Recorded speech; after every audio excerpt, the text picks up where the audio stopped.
बीच में पहुंचे भाई, एक बार बहन जी के लिए भी जोरदार ताली भाई। सारे साथी नौजवान साथियों, पत्रकार बंधुओं और प्यारे भाइयों, सबसे पहले तो मैं आप सबका दिल की गहराई से धन्यवाद करता हूं कि आपने जो अभूतपूर्व साथ, सहयोग, प्यार और आशीर्वाद इस चुनाव के अंदर आपने दिया। पूरे हरियाणा के अंदर चुनाव चाहे आप बेशक हार गए, लेकिन चर्चा सिर्फ महेंद्रगढ़ भिवानी चुनाव की है, और वो है सिर्फ आपके प्यार की वजह से। जिन भाइयों ने मुझे मतदान किया उनका कोटि कोटि धन्यवाद, और कोई भाई नहीं कर पाया उनका भी मैं धन्यवाद करता हूं कि हो सकता है हमसे कोई चूक हुई हो, हमसे कोई भूल हुई हो, और उस वजह से वो आदमी हमें मतदान में साथ नहीं दे पाया हो। आप सबसे मैं निवेदन करूंगा, चुनाव हो चुका है, जिसने दिया उसने अच्छा किया, जिन्हें नहीं दिया उसमें हमारी कोई कमी रहेगी, हम उस कमी को, सुनील इधर आ जा, इधर बैठ जा, इधर बैठ जा, उस कमी को हम निश्चित तौर पे जानेंगे भी, पहचानेंगे भी, उस कमी को दूर करने का प्रयास भी करेंगे। लेकिन इस चुनाव में सबसे पहले करता हूं मेरे एससी भाइयों का, जिन्होंने कश्मीर से कन्याकुमारी तक एक लाइन में जाकर के एक बूथ मतदान करके कांग्रेस के पक्ष के अंदर ये बता दिया कि आज भी लोगों का जज्बा, उनका ज्ञान, उनके विचार जिंदा है। एक तरफ वो बाबा साहब अंबेडकर जी, जिसने एक 200 आदमी की टीम लेकर के अपने अनुभव के अनुसार आपको संविधान बना के दिया, तो कुछ लोग अपनी मनमानी से उसे डिस्टर्ब करना चाहते थे। आपने उस ताकत को विफल करके रख दिया, मैं उसके लिए आपका धन्यवाद करता हूं। राष्ट्रवाद उन पांचों हल्कों का उन्होंने एक ही बात कही कि आप अपने भाइयों से बात कर लो, हम यहां से चाहे एक वोट से जिता करके भेजें। उन्होंने आपको अपने वादे मुताबिक जिता करके भेजा, मैं उनका धन्यवाद करता हूं। अगर कोई चूक रही तो हमारे बीच में रही, हम नहीं समझ पाए, अब हमारी कहां चूक है। बहुत से लोगों ने बहुत सारी बातें कही, लेकिन समय कम था, उसको समझने में देरी लगी। अगर समय से समझ जाते तो उन भाइयों का हम भी कह देते कि आपने जो वादा किया उससे फालतू मेरे भाइयों ने वादा पहले निभाया भी है और हम निभा के भी दिखाएंगे। इसमें कसूर मैं अपना मानता हूं, किसी दूसरे का नहीं मानता, मैं अपने आप को दोषी ठहराता हूं। भाइयों, मैं आपसे एक ही बात कहूंगा, मुझसे कोई चूक हुई है, भूल हुई है, उसे क्षमा करना। लेकिन एक बात विशेष तौर पे कहना चाहता हूं, अगर आप चाहते हैं इस दक्षिणी हरियाणा की एक तस्वीर बदले, तो सिर्फ विकल्प एक है, और विकल्प सिर्फ कांग्रेस पार्टी है। अगर आपने ये मन बना लिया तो मैं निश्चित तौर पे कहना चाहता हूं कि आप लोगों को इस बात का मतलब ये मान के चलो श्रेय होगा, क्योंकि आज पूरे हरियाणा के अंदर हम दिल्ली के नजदीक होने के नाते जब भी कोई विदेश से आदमी आता है तो उसकी फर्स्ट प्रेफरेंस ये रहती है कि दिल्ली के नजदीक हमें कोई इंडस्ट्रियल डेवलपमेंट की जगह मिले। और हमारे बच्चों में प्रतिभा है जो IAS, IPS, IIT, IIM के अंदर जाकर के अपनी प्रतिभा का प्रदर्शन कर चुके हैं। वो चाहते हैं कि कल यहां पर कोई बड़ा उद्योग लगे और उस उद्योग के अंदर हमें रोजगार मिले। हर व्यक्ति को सरकारी नौकरी नहीं मिल सकती, लेकिन अगर प्राइवेट उद्योग होंगे तो निश्चित तौर पे उसके अंदर हमें अपने रोजगार का भी और इलाके की तरक्की और विकास का भी रास्ता स्पष्ट तौर पर नजर आए। मेरे से पहले हमारी एक महिला नेता ने आपके सामने विचार रखे कि गुड़गांव के अंदर जो उद्योग है उनके अंदर किसी भी उद्योग में जाकर के जब बात करेंगे महेंद्रगढ़ की भागीदारी निश्चित तौर पर नजर आएगी, और उस भागीदारी में कहीं ना कहीं छोटी मोटी आहुति आपके भी प्रयास की जरूर पाएगी। मैं हमेशा एक बात सोचता हूं, आपके घर में रोशनी है चाहे मुझे दे ना दे, लेकिन उसकी किरण कहीं ना कहीं मुझ तक भी आएगी। मैं अंधेरों से दूर रहना चाहता हूं, अंधेरों से दूर आपको रखना चाहता हूं, ये मेरा अपना विचार। नौजवान बच्चे जिनका भविष्य उज्जवल है, लेकिन उनको मायूसी इस बात को पकड़ के रख लेती है कि बीए, बीएससी, एमएससी, बीएड करके उनको बी ग्रुप की नौकरी दी जाती है। और ये दुर्भाग्य हमारा है कि वो बी ग्रुप की नौकरी को बड़ा समझ करके और उसके ऊपर अपने आप में एक गर्व महसूस करते हैं कि मुझे बी ग्रुप की नौकरी मिली है। अरे भाई, थोड़ा सा हौसला रखो, थोड़ी सी विचार रखो, थोड़ी सी सोच रखो। आपके अंदर वो जज्बा है जो दुनिया में अपना नाम रोशन करके दिखा सकते। इस बी ग्रुप की सीमा तक सीमित मत रहो। ये मैं अपने नौजवान भाइयों से कहना चाहता हूं, हमारे बुजुर्गों से कहना चाहता हूं। वो सिर्फ शादी के लालच में उन बच्चों को प्रोत्साहित करते हैं कि ठीक है, तेरे को बी ग्रुप की नौकरी मिलेगी। तो अरे, जिस बच्चे में प्रतिभा है, एमएससी, बीएड, पीएचडी है, अगर उसने हम उस प्रतिभा को अंत करने के लिए बी ग्रुप हमने ज्वाइन करा दिया, तो अपने भविष्य को स्वयं हमने ग्रहण लगा दिया। मैं आपसे कहना चाहूंगा, हिम्मत हौसला रखिए। आज नहीं तो कल फिर अच्छे दिन आपके आने वाले हैं। भाजपा तो झूठ बोलती अच्छे दिनों के नो, तो 10 साल में मायूसी के अलावा कुछ नहीं दिया। लेकिन मैं विश्वास दिलाता हूं, आने वाले 2024 में सरकार बनेगी और अच्छे दिन बाकी को लेकर आएगा, तो कांग्रेस पार्टी लेकर जाएगी। लेकिन आपसे विश्वास चाहता हूं, बहकावे में ना आए, झूठ में ना आए। परखा उसे जाता है जिसे परखा नहीं हो, देखा उसे जाता है जिसे देखा नहीं हो। भारतीय जनता पार्टी को 10 साल के अंदर देश और प्रदेश ने देख लिया है और अच्छी तरह हम समझ गए हैं कि इनके इरादे, चाल, चरित्र और चेहरा क्या है। आपको आज जरूरत है हकीकत को पहचानने की। आपको जरूरत है उन लोगों और उन नेताओं की तरफ देखने की जिन्होंने देश की जंग आजादी से लेकर के आज तक एकता और अखंडता के लिए सब कुछ निछावर कर दिया। अरे, है कोई भारतीय जनता पार्टी का नेता ऐसा जो गर्व से कह सकता है कि ये मेरा स्वतंत्रता सेनानी है, ये वो शहीद है जिसने देश के लिए शहादत दी है? हम गर्व से कह सकते हैं कि कांग्रेस पार्टी ने देश की आजादी से पहले और देश की आजादी के बाद भी दो नेताओं की शहादत देकर के आपको बीच दिखा है। आपको एक तराजू में तोड़ करके फैसला करना होगा, कौन अच्छा कौन बुरा ये सब जानते हैं, लेकिन जान करके भी अनजान बने, उसका मैं समझता हूं शायद अपने आप में एक तरह से गुनाह करने के अलावा कोई दूसरा कार्य नहीं। मेरे भाइयों में इतनी समझ और सोच है, वो समझेंगे इस बात को।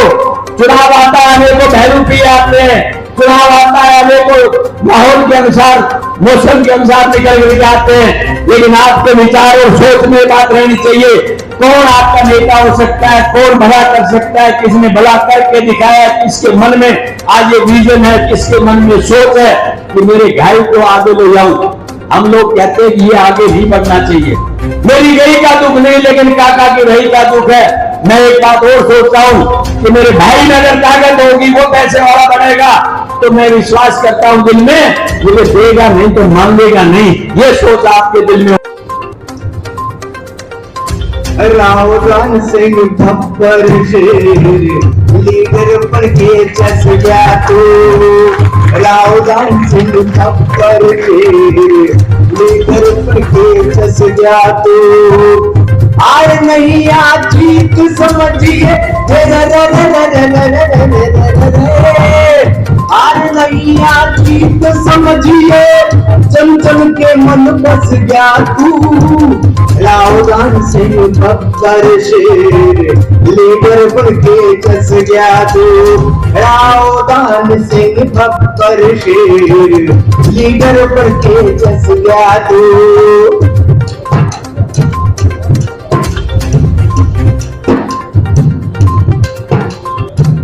टिकट घोषणा में तेरी हो सब कला कारण था, फिर भी कंप्लेनिंग कर दिया पैसे उदाहरण था।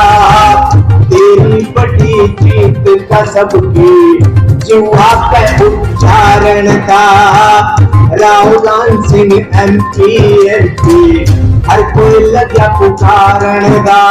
रावदान सिंह MP हर कोई लगा पुकारन गा। जलवा इसा बिखेरा था पति जलवा सब खेरा था पति मीठी डाल बरस गया तू। राहुल सिंह भक्कर लीडर पर बस गया तू। राहुल सिंह भक्कर लीडर पर बस गया तू।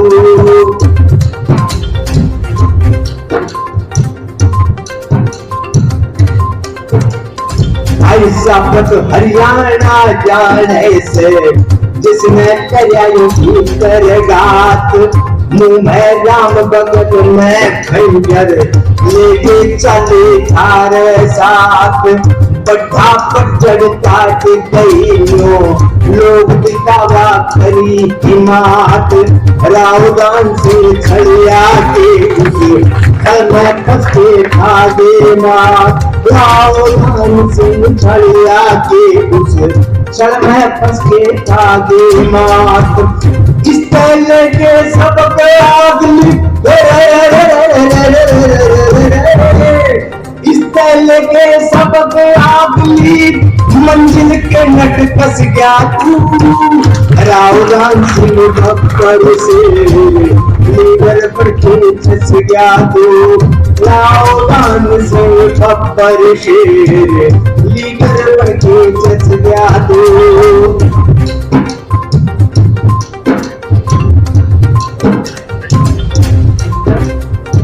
लोग सभा बयानी नरेंद्रगढ़ जब इलेक्शन लड़ गया तो विधानसभा नो हल्का के हर मन मस्तक में चढ़ गया तो। मीठा बोल व्यवहार कुशलता जन जन हृदय बढ़ गया तो। जनता का दिल जीत गया वोटा में बल पिछड़ गया तो। जनता का दिल जीत गया वोटा में बल पिछड़ गया तो। लीडर बड़ा निखर के कसौटी लीडर बड़ा निखर के कसौटी। लीडर बड़ा निखर के कसौटी जननायक की घस गया तू। राहुल सिंह भक्कर लीडर पर के घस गया तू। आर नहीं चीज समझिए जन जन के मन बस गया तू। राहुल सिंह भक्कर लीडर पर के घस गया तू। और आंध्री के लिए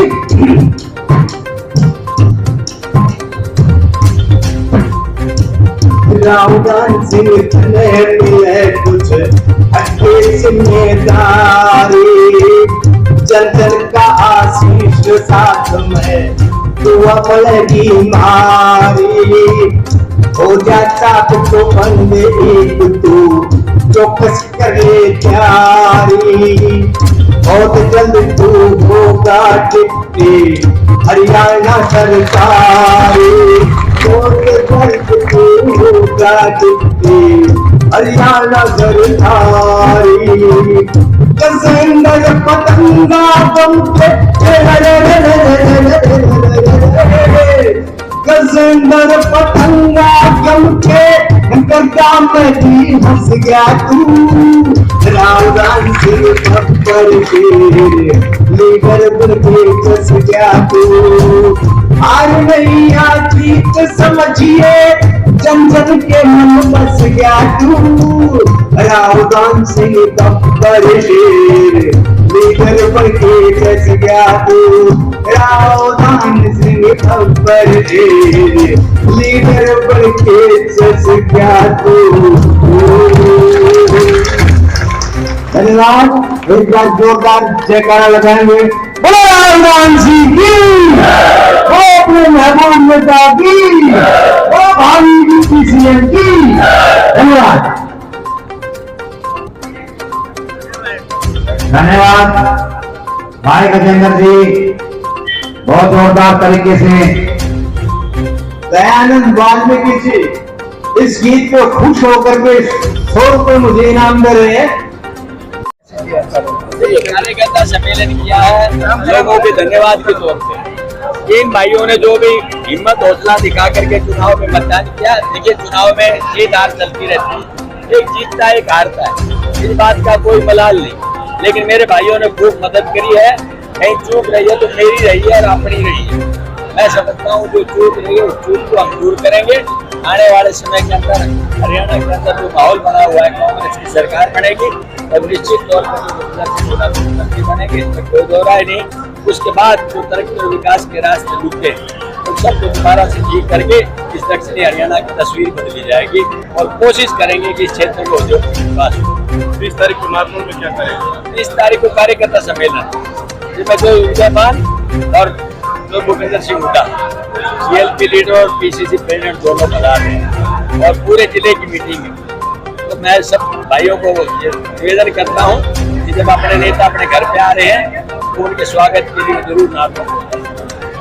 सर, जिस तरह से एक चर्चा है कि श्रीमती चौधरी बीजेपी में जा सकती है, इसको लेके क्या है? ये तो सिर्फ वही बता सकती है, क्या है क्या नहीं है, व्यक्तिगत बात है कि ये उनके मन की बात उनके पास है। वो श्रीमती चौधरी आपकी मदद करेगी चुनाव में? वो हाईकमांड जांच कर रही है, वो हाईकमांड जांच कर रही है किसने मदद करी किसने नहीं। देखा होगा राज्यसभा चुनाव को किस तरह से देखते हैं? सर, जिस तरह से राज्यसभा चुनाव हो रहे हैं, देखिए अभी तो दीपेंद्र जी ने रिजाइन किया है।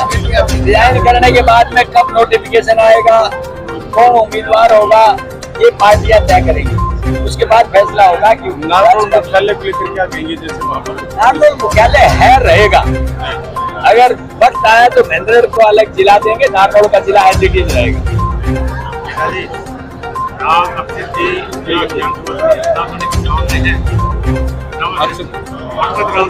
महेंद्रगढ़ से चुनाव को ये पार्टी का फैसला है, कोई दिक्कत नहीं, ऐसी कोई बात नहीं, ऐसी कोई बात नहीं। बहस लगाई जा रही है कि 5 से ज्यादा वोट मिले तो वहाँ पर भी आप चुनाव लड़ सकते हैं।